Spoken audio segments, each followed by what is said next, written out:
IT company के मालिक मीत कनोडिया के पैरों से यह सुनकर जमीन खिसक गई कि उसकी पत्नी नैना तो शादीशुदा है।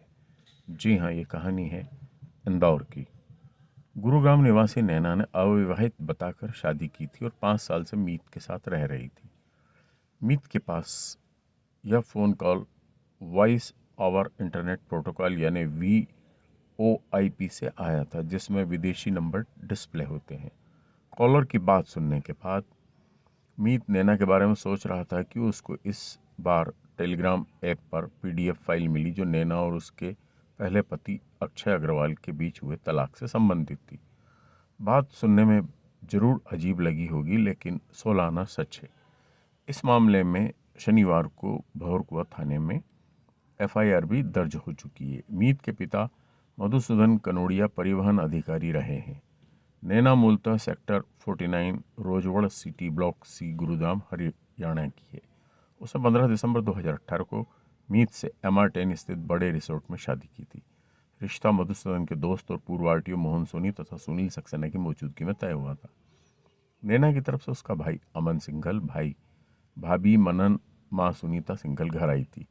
तब भी नैना और उसके स्वजन ने यह नहीं बताया कि उसकी अक्षय अग्रवाल से शादी हो चुकी है। लड़का लड़की दोनों ने एक दूसरे को पसंद किया और दोनों परिवार ने रजामंदी से शादी भी की थी। 25 अगस्त को रात में विदेशी नंबर से कॉल आया और कहा कि जिसे वह पत्नी समझ रहा है वह ठग है। उसने जोधपुर के अक्षय अग्रवाल से शादी की है। बाद में उसको परेशान किया और पंचकुला कोर्ट से तलाक ले लिया।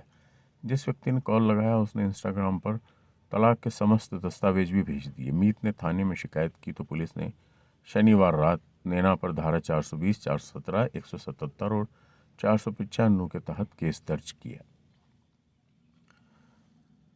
अखबार ने यह भी खबर प्रकाशित की है कि मीत ने शनिवार को भौरकुआ थाना में FIR दर्ज करवाते हुए SI नीलमणि ठाकुर को बताया कि नैना का व्यवहार बदल गया था। वह दिल्ली शिफ्ट होने का दबाव बनाने लगी थी। यह बात उसने नैना के स्वजन को भी बताई, लेकिन उन्होंने भी उसका साथ दिया। नैना अब माता पिता को भी अपमानित करने लगी थी। उसके ताने सुन सुनकर मीत के पिता मधुसूदन बीमार हुए और मार्च 2023 में उनकी मौत हो गई। 3 अप्रैल को मीत की मां को लेकर बेंगलुरु आ गया। मीत की बेंगलुरु में IT कंपनी। इसके पूर्व वह लंदन में नौकरी करता था। बेंगलुरु में नैना ने उससे विवाद किया। मीत ने कहा कि वह उसकी मां इंदौर छोड़कर आए। उसने महिला संबंधित अपराध में फंसाने की धमकी दे डाली।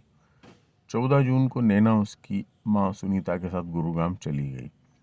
20 जून को मीत ने बेंगलुरु में नैना के खिलाफ शिकायत दर्ज करवाई। 14 जुलाई को पुनः शिकायत दर्ज कराई और इसके पहले भी मीत की मां 12 जुलाई को शिकायत कर चुकी थी।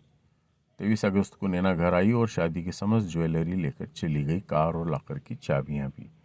कुल मिलाकर इंदौर में IT प्रोफेशनल की धोखाधड़ी का यह मामला चर्चा का विषय बना हुआ है।